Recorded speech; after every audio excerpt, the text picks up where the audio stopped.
오늘 함께 살펴볼 말씀은 사도행전 28장입니다. 28장 16절에서 23절을 저와 여러분이 한 절씩 교독하고 30절, 31절 두 절은 한 목소리로 함께 같이 봉독하려고 합니다. 제가 먼저 16절 있습니다. 우리가 로마에 들어가니 바울에게는 자기를 지키는 한 군인과 함께 따로 있게 허락하더라.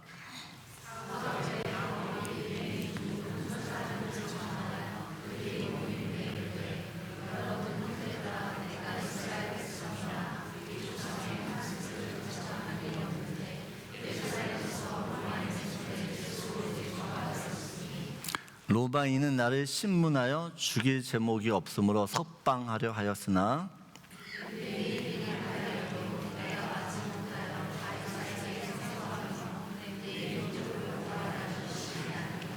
이러므로 너희를 보고 함께 이야기하려고 청하였으니 이스라엘의 소망으로 말미암아 내가 이 쇠사슬에 매인 바 되었노라.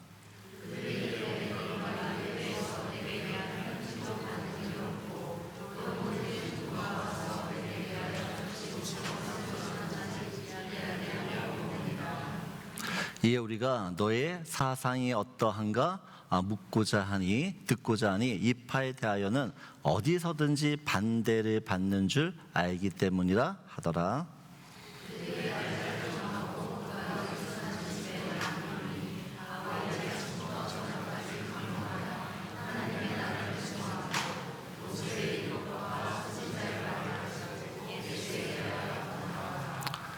바울이 온 이틀 같이 읽겠습니다. 바울이 온 이틀을 자기 셋집에 머물면서 자기에게 오는 사람을 다 영접하고 하나님의 나라를 전파하며 주 예수 그리스도에 관한 모든 것을 담대하게 거침없이 가르치더라. 아멘. 사도행전 28장은 사도 바울이 사람들에게 하나님 나라를 전파하고 예수 그리스도를 가르치는 장면으로 마칩니다. 사도행전은 바울의 어떤 죽음이나 결말을 보여주지 않습니다. 그냥 열린 결말로 끝나죠. 우리가 드라마를 보더라도 어떤 드라마는 그 엔딩이 꽉 막힌 누구나 아는 그런 결론으로 끝날 때도 있어요. 하지만 어떤 경우에는 시청자들에게 그 결말을 맡겨요. 사도행전 28장은 예수를 믿는 모든 세대 또 모든 사람들에게 이 바울의 뒤를 이어서 복음을 전하여 사도행전 29장을 써내려가도록 그 결말을 열어놓고 있습니다. 예수께서 부활 승천하시면서 제자들에게 부탁하셨죠. 무슨 부탁하셨죠? 무슨 부탁하셨을까요? 땅 끝까지 이르러 내 증인이 되리라 말씀하셨어요. 사실 부탁이기도 하고 명령이기도 합니다. 그리고 오순절 다락방에 120명의 사람들이 성령을 체험하면서 예수님의 명령대로 이 복음을 전하기 시작해요. 그럼 복음이 무엇일까요? 복음. 제가 복음 성경 공부를 하는데 첫 번째 복음에 대한 이야기를 하죠. 그래서 복음 성경 공부를 하신 분들은 복음은 뭐예요? 기억을 못 하시죠? 할 때 복음은 약속이라고 해요. 약속. 오늘 보면 로마서 1장 2절에 4절 보게 되어지면 사도 바울이 복음에 대한 정의를 이렇게 합니다. 복음은 하나님이 선지자들을 통하여 그의 아들에 관하여 성경에 미리 약속하신 것이라 라고 이야기해요. 2절 다시 보시면 그래서 복음은 뭐예요? 하나님의 약속이에요. 약속. 복음은 약속이에요. 근데 무슨 약속이에요? 그의 아들에 관한. 그의 아들이 누구죠? 예수님. 그래서 복음은 약속인데 어떤 약속? 예수님에 관한 약속입니다. 그 예수님이 무엇을 약속하냐 보면 3절을 보게 되어지면 4절 4절 같이 읽겠습니다. 성결의 영으로는 죽은 자들 가운데서 부활하사 능력으로 하나님의 아들로 선포되셨으니 곧 우리 주 예수 그리스도시니라라고 이야기해요. 여러분, 복음은 약속인데 그 약속은 예수님에 관한 약속입니다. 그런데 예수님은 어떤 약속을 하셨냐? 부활을 약속하셨어요. 죽은 자 가운데서 다시 부활하사 모든 사람들 어떻게 해요? 그렇게 부활 하시겠다라고 이야기하는 거죠. 여러분, 복음은 예수님을 믿게 되어지면 부활 생명을 얻어서 영원한 하나님 나라에 들어가 살게 된다라는 것이에요. 모든 교회는 이 복음이 전파되면서 세워집니다. 세워져요. 그래서 이 복음은 교회의 본질이고 교회가 존재하는 이유며 또한 교회가 감당해야 될 사명인 거죠. 여러분, 이 복음을 전하는 일은 사도 바울처럼 어떤 특별한 사람만 하는 걸까요? 예? 사도 바울처럼 하나님 부르신 사람만 복음을 전해야 되는 겁니까? 아니죠. 예수를 믿는 성도라면, 내가 정말 예수님을 사랑하는 사람이라면 누구든지 이 복음을 전해야 됩니다. 전해야 돼요. 근데 이 복음을 전하기 위해서는 복음이 무엇인지를 알아야 된다는 거예요. 복음. 생각보다 예수님을 잘 몰라요. 생각보다 많은 사람들이 부활을 잘 몰라요. 부활이 죽으면 다시 사는 걸까요? 여러분, 부활이라고 하는 것은 제가 이런 설명하죠. 애벌레가 살다가 꼬치에서 죽고 뭘로 다시 태어나죠? 나비로 다시 태어납니다. 부활이 뭐냐라고 할 때 애벌레라고 하는 존재가요, 나비가 되는 것이에요. 여러분, 애벌레에게서 천국은 어떤 곳일까요? 뽕잎이 있는 그 천국이에요. 그러면 애벌레가 죽어서 나비가 되잖아. 그럼 나비가 여전히 그 애벌레에 있을 때 뽕잎을 천국으로 살며 살까요? 쳐다보지도 않아요. 쳐다보지도. 여러분, 우리가 이 세상에 살죠. 이 세상에 좋은 게 많죠. 근데 우리 하나님 나라 가면 내가 왜 이런 걸 좋아했을까? 내가 이런 것 때문에 왜 목숨 걸고 살았을까? 후회할 거예요. 후회. 그럼 복음을 전하려면 복음이 무엇인지 알아야 됩니다. 그리고 또 복음으로 살아야 된다라고 해요. 복음을 살아야 돼요. 이게 무슨 말이야? 내가 복음을 살지 않으면 이 복음이 얼마나 좋은지를 몰라요. 모르기 때문에 복음을 전하기가 부담스러운 거죠. 내가 정말 예수를 알고 복음을 알면 이게 너무 좋기 때문에 막 전하고 싶은 거예요. 여러분, 밴쿠버에 맛있는 식당 한번 가면 사람들이 가라고 하잖아요. 그럼 맛있다고. 식당도 추천하는데 예수를 못 전해요. 여러분, 저는 아직 나이아가라 폭포를 못 갔어요. 나이아가라 폭포를 다녀온 사람이나 다녀오지 않은 사람이나 이 폭포에 대해 설명을 할 수 있어요. 그런데 누가 더 실감나게 설명할까요? 여기 갔다 온 사람이 실감나게. 저 폭포 현장에서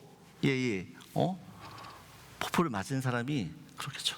아무리 나이아가라 대하면 이 폭포, 저희의 넓이가 얼마고 물이 양이 얼마고 지식이 많고 막 설명을 유창하게 해도 옆에서 당신 나이아가라 가봤어?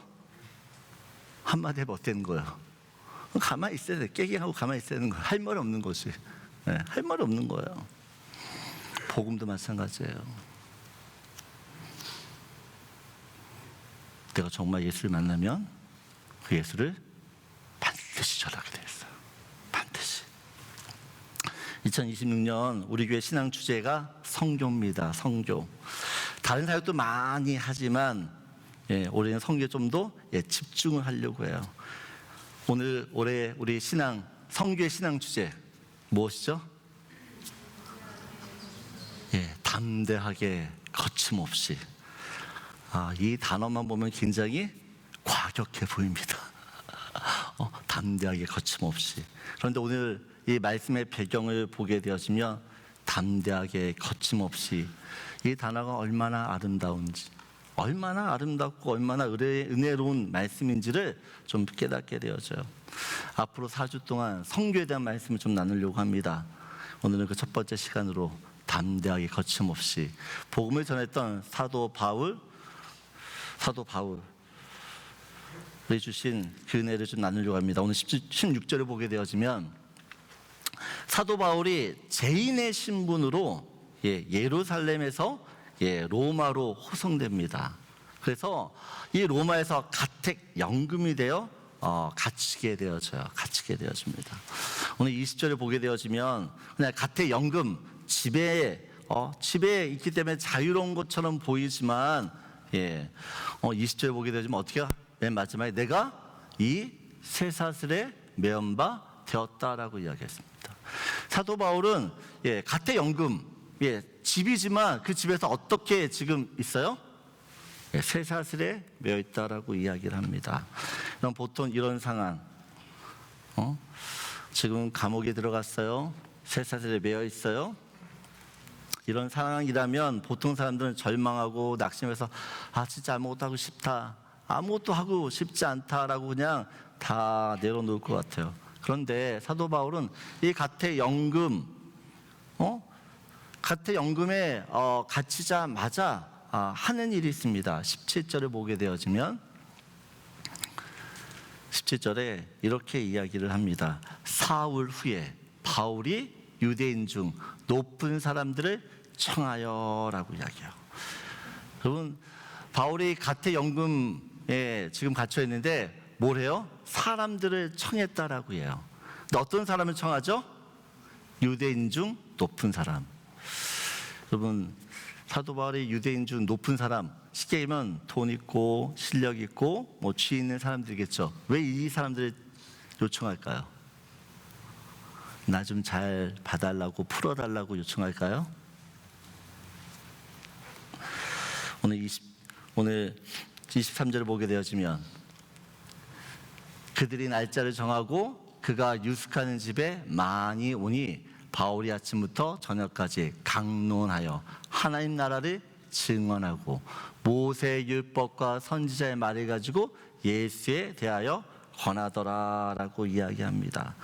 사람들에게 사도 바울이 하나님 나라를 설명합니다. 그리고 예수를 권했다라고 하는 건 예수를 믿도록 전도했다라는 것이에요. 31절에서도 동일하게 이야기하죠. 하나님 나라를 전파하며 주 예수 그리스도에 관한 모든 것을 담대하게 거침없이 가르치더라라고 이야기해요. 오늘 사도 바울이 담대하게 거침없이 라고 말을 하는데 이 두 단어를 좀 더 우리가 살펴보려고 합니다. 담대하게. 이 담대하게는 성격이 대범하고 목소리가 크고 용기 있고 용감하다라는 뜻이 아닙니다. 헬라어 파레시아라고 하는 것인데 이 파레시아라는 단어는 어떤 권한과 책임이 주어졌기 때문에 아주 당당하게 자신의 의견을 강력히 피력할 때 사용하는 단어예요. 여러분, 바울이 사람들 앞에서 아주 담대하게 하나님 나라를 선포할 수 있는 이유가 있습니다. 여러분, 세계 각국에 미국 대사관이 있잖아요. 미국 대사관들이 각 나라에 거주하는 미국 대사는 미국 대통령만큼이나 영향력이 굉장히 커요. 왜요? 미국 대통령이 각 나라의 대사들에게 권한을, 책임을 주었기 때문에 그래요. 그래서 이 각국에 있는 미국의 대사들은요, 절대 사람 눈치 보지 않아요. 할 말 다 합니다. 그것도 아주 당당하게 자신 있게 이야기를 하죠. 마찬가지로 지금 바울이 사람들 앞에서 담대히 하나님 나라를 선포해요. 이유는 바울은 하나님께도 어떻게 보면 하나님 나라의 시민권자이기 때문에 그래요. 하나님이 그를 이 세상에 보내신 하나님의 어떤 대사이기 때문이라는 것이에요. 여러분, 이게 너무 중요합니다. 지금 사도 바울은 가택연금 쇠사슬에 매여 있어요. 세계를 쥐락펴락하고 있는 그 로마 황제의 권력 앞에 있어요. 그런데 그 모든 상황에서 자기가 감옥에 갇혀 있다고, 또 세계를 통치하고 있는 그 황제의 권력 앞에 있어도 전혀 주눅들거나 기가 죽지 않아요. 왜요? 하나님의 시민권자이기 때문에, 하나님의 자녀이기 때문에, 하나님께서 보내신 정권 대사이기 때문에 그렇다라는 것이에요. 여러분, 사도 바울은 아는 거죠. 진짜 통치자는 로마 황제가 아니라 하나님이시다라는 것을 바울은 너무나 확신하고 있어요. 우리 세상 나라는 영원하지 않습니다. 네, 하늘 나라는 영원해요. 여러분은 어느 나라 시민권자입니까? 여러분, 캐나다 시민권 좋은데 이거에 목숨 걸지 마세요. 진짜 좋은 시민권, 하나님 시민권이에요. 그 시민권을 가져야지만 여러분, 영원한 하나님 나라에서 우리가 행복하게 살 수 있는, 행복하게. 여러분, 우리도 바울처럼 하나님의 시민권자입니다. 아멘이세요?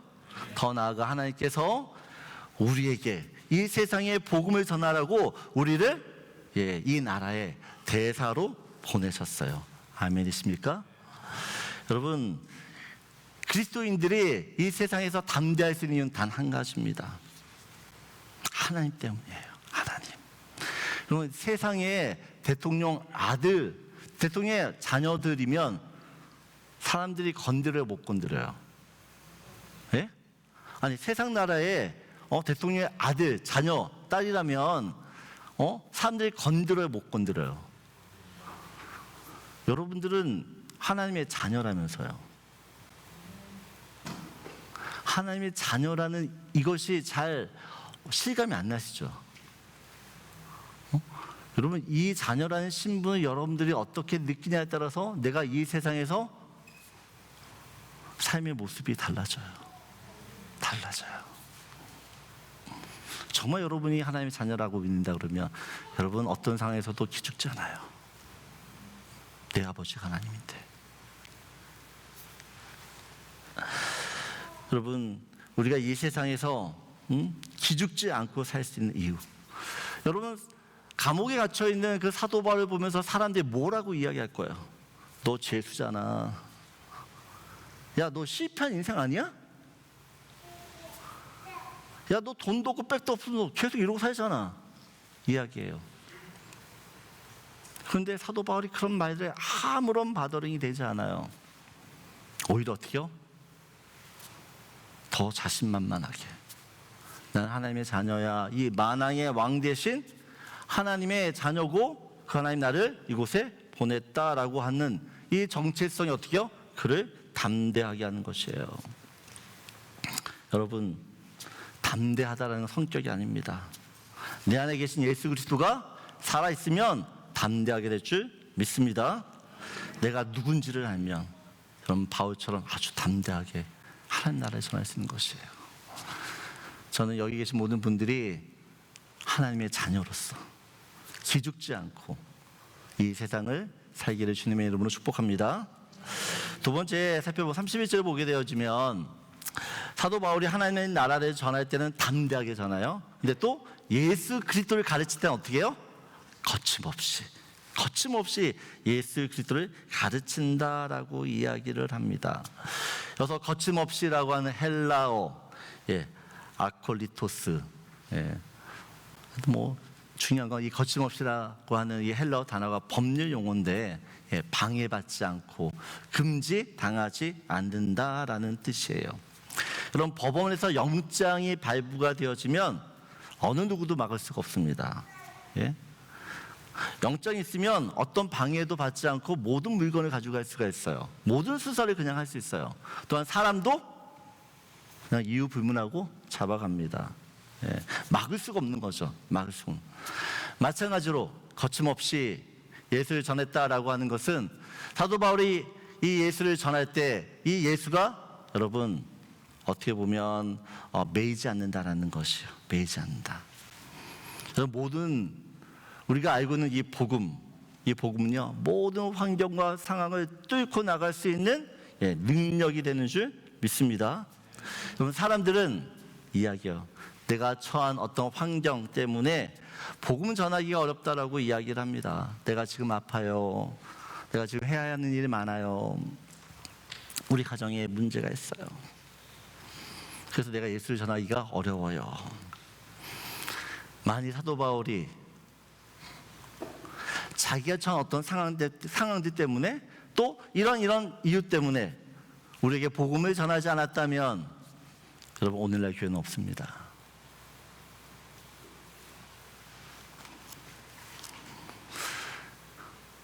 저는 이걸 믿어요.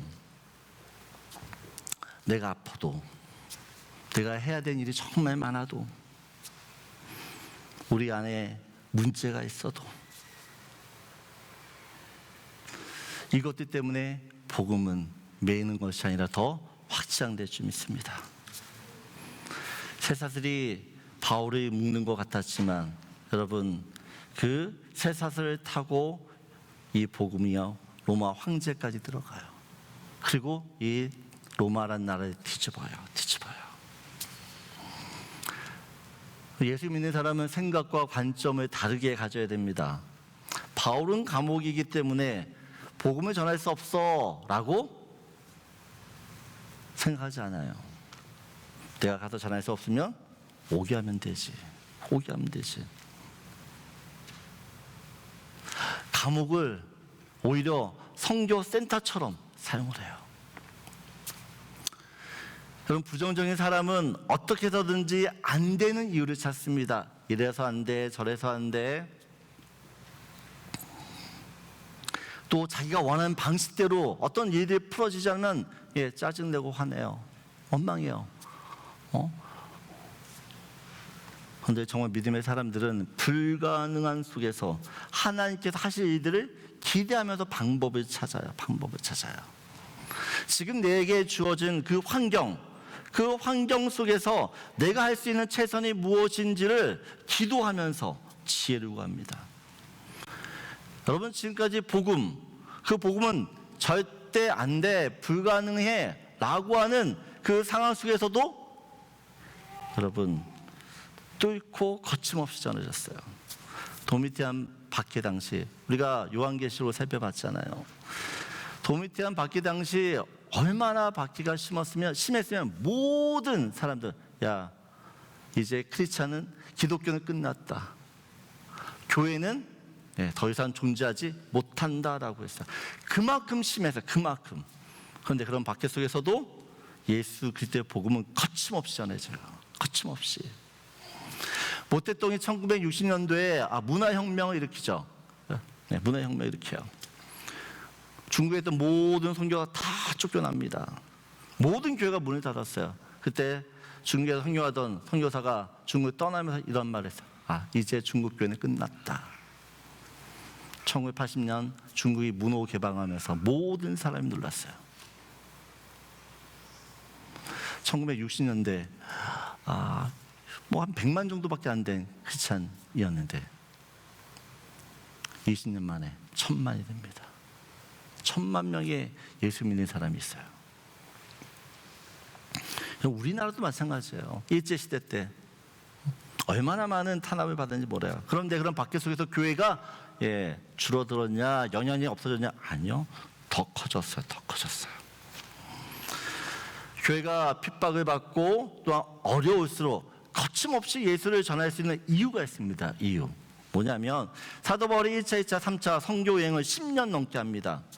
그리고 오늘 본문 말씀처럼 예루살렘에서 유대인들의 모함을 받아서 결국에는 이 황제에게 재판받겠다 해서 로마로 호송이 되어져요. 이때 하나님께서 사도 바울에게 이런 말씀을 주시죠. 사도행전 23장 11절 보게 되어지면 같이 읽겠습니다.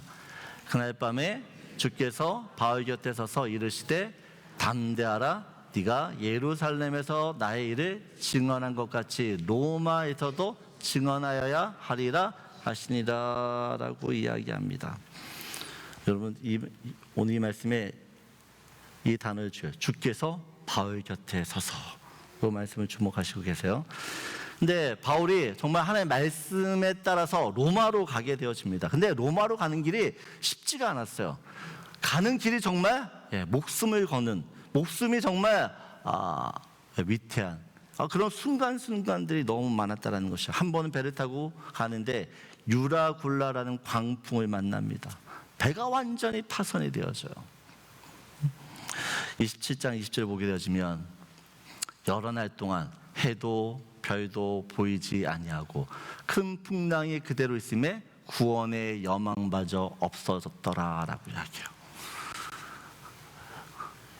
사도 바울과 함께 로마로 가고 있던 그 배 완전히 유라굴라 강풍에 만나서요 죽을 위기에 처해 있는, 죽을 위기에.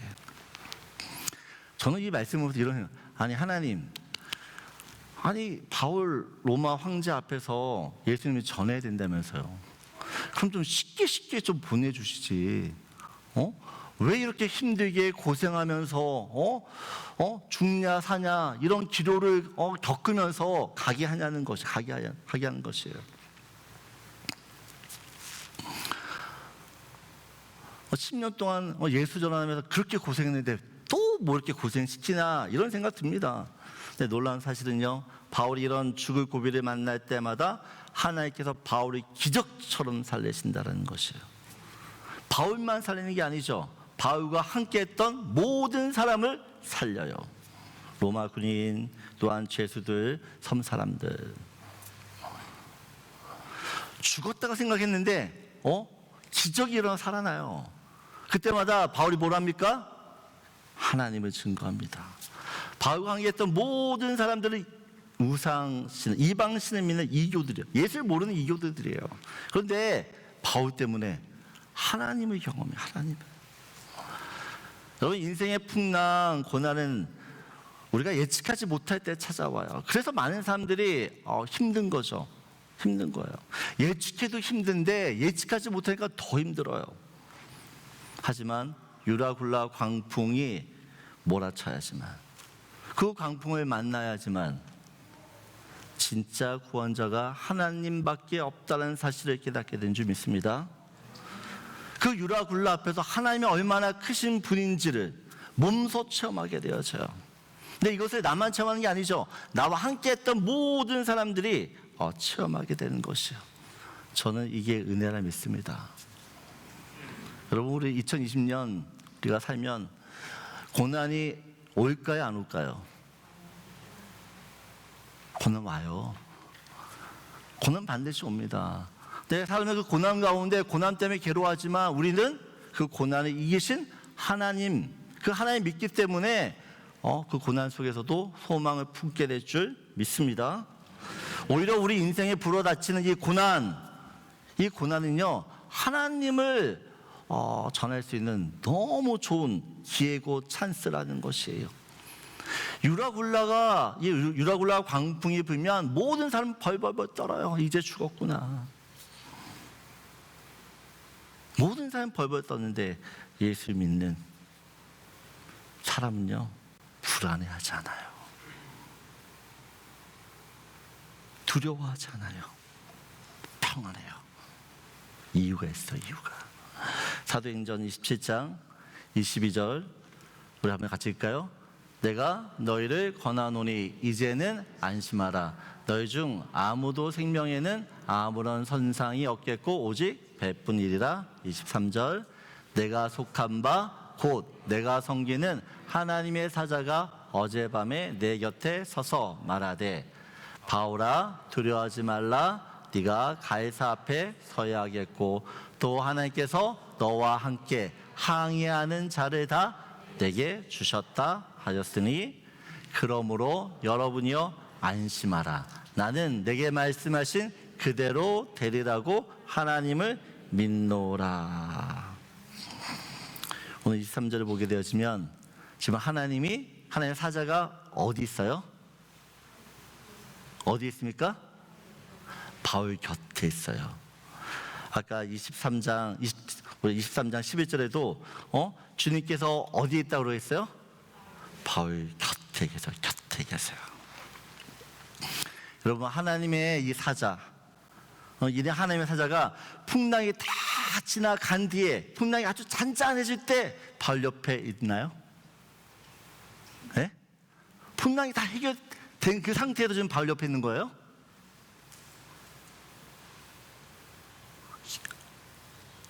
성경을 다시 봐야 되나요? 아직 풍랑이 있을 때,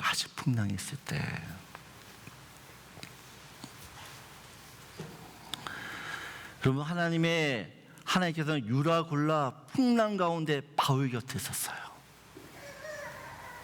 그 하나님 때문에 어떻게 해요? 바울이 거침없이 하나님을 전하는 거죠. 여러분, 바울 한 사람이 아니었으면, 여러분, 이 배 안에 있는 모든 사람은 배가 깨져서 침몰해서 죽거나 아니면 먹을 게 없어 죽었어야 됐어요. 근데 바울 때문에 살아요. 여러분, 성경은 한 사람을 너무 중요하게 여깁니다. 한 사람 때문에 모든 사람이 죽기도 하고, 한 사람 때문에 모든 사람이 살기도 해요. 저는 2026년 여러분 한 사람을 통해서 여러분 가정에 살고, 또 여러분이 속해 있는 그 모든 공동체가 살아나기에 주님의 이름으로 축복합니다. 여러분, 세상 사람들은 불안해합니다. 2026년 새해가 시작되었는데 많은 사람들이 부동산이 지금 안 좋다고, 집이 안 팔린다고 불안해해요. 두려워해요. 그럼 이때 예수 믿는 사람, 이때 예수 믿는 사람들이 이 불안해하는 사람들에게 무슨 말을 해야 됩니까? 안심하라.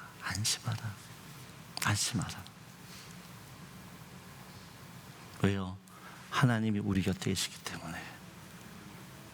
절대 우리 인생 가운데 여러분 우리가 생각하는 그런 최악의 상황들이 일어나지 않게 될 줄 믿습니다. 말씀을 정리합니다. 바울은 그 인생 마지막에 자기에게 찾아오는 모든 사람을 영접해요. 모든 사람을 영접합니다.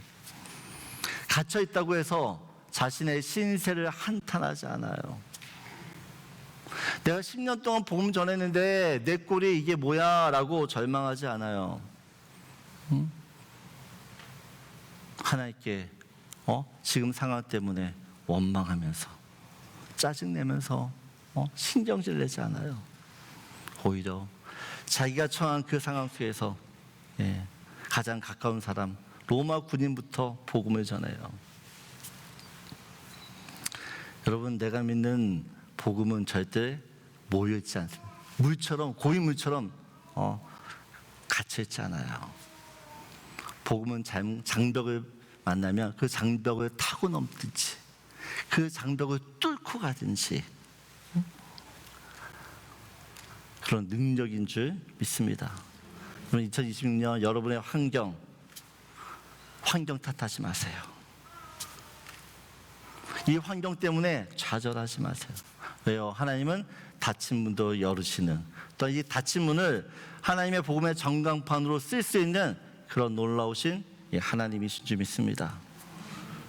환경 탓하지 마시고 조건 따지지 마시고 새사들이 묶여있으면 묶인 대로, 셋집에 갇혀있으면 갇힌 대로 그곳에서 어떻게 해요? 내게 있는 복음을 전해야 될 줄 믿습니다. 어떻게 해요? 담대하게, 거침없이. 그럴 때 저와 여러분을 통해서, 또 우리 교회를 통해서 사도행전 29장 드라마를 하나님이 써내려가실 줄 믿습니다. 여러분, 우리 교회도 사도행전 29장 한번 써보자고요. 어떻게 우리가 믿었던 이 복음이 사람들이 변화시키고 어떻게 그 복음을 통해서 나라들이 변화되는지를, 그런 꿈과 그런 비전을 갖고 2020년 한 해를 시작하는 저와 여러분들에게 소원합니다. 다 일어나셔서